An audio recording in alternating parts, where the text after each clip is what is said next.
Rome reconquise par l'Empire romain au VIe siècle? Qu'est-ce que c'est que cette histoire? L'Empire romain a pourtant disparu en 476. Comment peut-il donc récupérer Rome? Tout simplement parce qu'il n'a pas du tout disparu. Il était juste un peu plus à l'est, sans Rome. Un peu comme si la ville de Luxembourg était en France et le pays Luxembourg quelque part en Russie. Et il se faisait appeler les Romains. Et oui, comme expliqué dans notre vidéo, l'Empire romain n'a pas disparu, l'Empire romain d'Orient, c'est-à-dire la moitié du territoire, n'a pas du tout été perdu. Et il faisait du sens pour l'Empire romain de récupérer Rome. Le petit Justinien vient de mettre de l'ordre dans sa capitale Constantinople, en massacrant quelques 30 000 émeutiers, et est maintenant fin prêt pour la reconquête de l'Ouest. Mais va-t-il y arriver? C'est ce que nous allons voir dans cet épisode.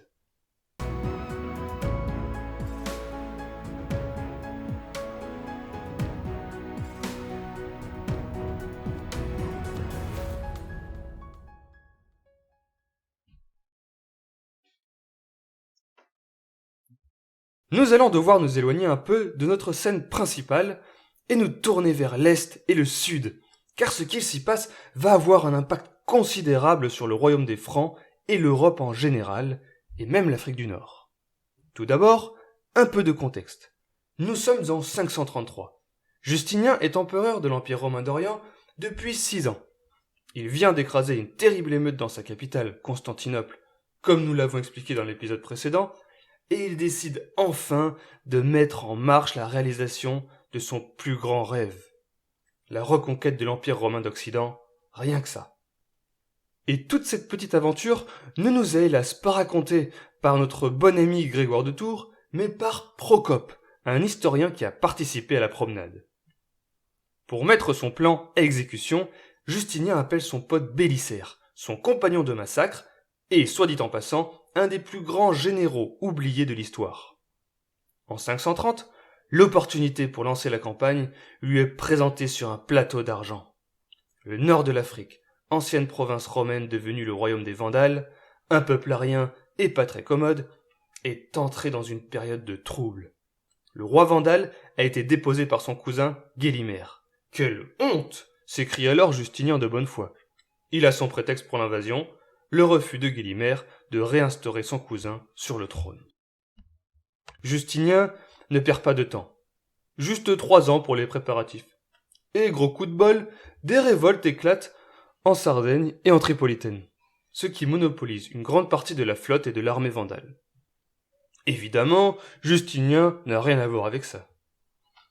Le moment est parfait. L'armée byzantine fond sur l'Afrique et la bataille décisive a lieu à Lade Decimum, près de Carthage. D'un côté, l'armée impériale romaine qui compte 17 000 hommes, dont de nombreux vétérans des guerres contre les Sassanides. De l'autre, l'armée vandale qui compte 11 000 hommes moins expérimentés. Bélicère avance dans un passage entre les montagnes où les Vandales l'attendent. Le combat commence et les Byzantins prennent le dessus. Le frère de Gélimer est tué. Mais il y a un problème. Le roi Vandale n'est pas présent. Bélicère se retourne alors et fait face au gros de l'armée ennemie. Heureusement pour les Romains, Gélimer a pris trop de temps pour effectuer sa manœuvre et ils ne sont pas encerclés. Pourtant, les cavaliers vandales prennent le dessus et les Byzantins sont repoussés. Soudain, Gélimer s'arrête. Il laisse tomber ses armes lourdement sur le sol, puis s'agenouille. Il vient de découvrir le corps sans vie de son frère. Tout devient inaudible. Les formes autour de lui deviennent floues au travers de ses larmes. Il récupère une pelle qui devait traîner par là, se met à creuser, puis enterre son frère. Moment parfait pour des funérailles. Mais en fait, si vous vous rappelez bien, une bataille était en cours, tout autour de lui, et il en était le chef. Ça lui revient finalement à l'esprit. « Oh oui tiens, il faut que je m'y remette », s'exclame-t-il alors, face à ces hommes qui lui demandent quoi faire pour la 30e fois. Mais il est trop tard. L'armée byzantine s'est regroupée et parvient à prendre le dessus sur leur ennemi. Ils n'ont d'autre choix que la fuite. On compte 2500 morts du côté vandale et quelques 450 du côté romain. Bélicère entre dans Carthage, la capitale du royaume, vainc définitivement le reste de l'armée vandale et reprend officiellement l'Afrique du Nord au nom de l'empereur. Justinien est plutôt content, mais Rome n'est toujours pas dans sa poche, et il n'a pas de casus belli pour déclarer la guerre. Alors il attend. Et il attend. Il se morfond dans sa capitale en regardant le courrier toutes les 30 secondes. Puis, la bonne nouvelle arrive enfin. Les Goths ont tué Amalasunthe, la femme du roi des Goths, qui était une pote de l'empereur romain d'Orient. Enfin non, ce n'est pas une bonne nouvelle, bien sûr que non. Justinien saute les 2 pieds dans ce plat en or, et la guerre est vite déclarée. 535. Au nord, le général Mundus attaque par la Pannonie en direction de Ravenne. Au sud, Bélisaire part pour la Sicile. Le général avance rapidement sur l'île et finit par rencontrer une résistance à Palerme. Il assiège la ville, mais avec ses 7500 hommes et le temps contre lui, les renforts ostrogoths allant sûrement bientôt arriver, l'entreprise semble bien difficile. Vite, il faut trouver une solution. Ok, on n'a pas le temps, donc prenez les bateaux, montez sur le mât, vu qu'ils sont plus hauts que les murs de la ville, et tirez des flèches. Et ça marche. Les assiégeants se replient pour éviter les flèches, et Bélisaire peut tranquillement investir la ville. Il peut enfin poser les pieds en... Ah, en fait non. Il doit rentrer en Afrique pour mater une rébellion, et ensuite, enfin, il reprend ses bateaux, ramasse 2500 soldats de plus, et accoste dans le détroit de Messine en mai 536. Encore une fois, il avance rapidement, et encore une fois, il rencontre une résistance dans une ville fortifiée, Naples. Pas le temps, s'exclame-t-il alors.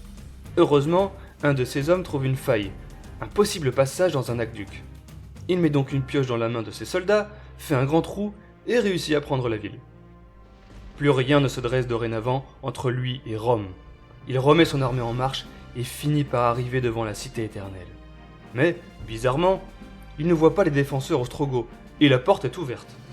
Confiant dans le peuple de Rome, qui l'invite à entrer, il se précipite dans la cité, pendant qu'au même moment, les soldats ostrogoths se font la malle par la porte de derrière. Bon bah tant mieux alors, n'est-ce pas? Eh bien oui et non. Rome est enfin prise, de retour dans l'Empire romain après plus d'un demi-siècle. Par contre, Bélisaire apprend vite que l'armée ostrogoth se réunit et marchera bientôt sur la ville.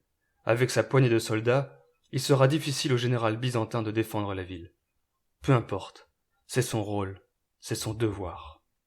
Parviendra-t-il à la défendre et à reprendre le reste de l'Italie? Nous retournons voir dès la semaine prochaine nos chers amis francs. Mais nous n'abandonnons pas Bélisaire et Justinien et suivrons l'évolution de leur conquête avec attention. Rendez-vous donc dans une semaine pour un nouvel épisode et n'oubliez pas d'aimer cette vidéo et de vous abonner pour aider notre chaîne.